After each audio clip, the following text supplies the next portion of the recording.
কুড়িগ্রামে নিখোঁজ এক নারীকে তেঁতুল গাছের মগডালে দেখতে পাওয়াকে কেন্দ্র করে এলাকায় ব্যাপক চাঞ্চল্যের সৃষ্টি হয়েছে।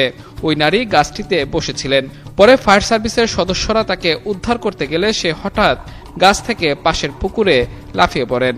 বুধবার সদর উপজেলার গোড়ায় আনন্দবাজার এলাকায় এ ঘটনা ঘটে। উদ্ধার হওয়া ওই নারীর নাম সাজেদা বেগম।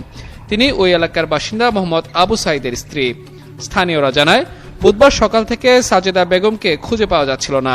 পরিবারের সদস্যরা ও এলাকাবাসী বিভিন্ন স্থানে তাকে খোঁজাখুঁজি করেন। এক পর্যায়ে বাড়ির পাশের একটি বড় তেঁতুল গাছের মগডালে তাকে দেখতে পান স্থানীয়রা।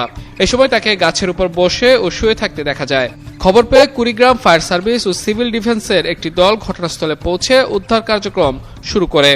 এ বিষয়ে কুড়িগ্রাম ফায়ার সার্ভিসের উপসহকারী পরিচালক এনামুল হক জানান, ঘটনাস্থলে গিয়ে ওই নারীকে পুকুর পাড়ের একটি তেঁতুল গাছের মগডালে অবস্থান করতে দেখা যায়। তবে পরিবারের আপত্তির কারণে তাৎক্ষণিকভাবে উদ্ধার কার্যক্রমে কিছুটা বিঘ্ন ঘটে।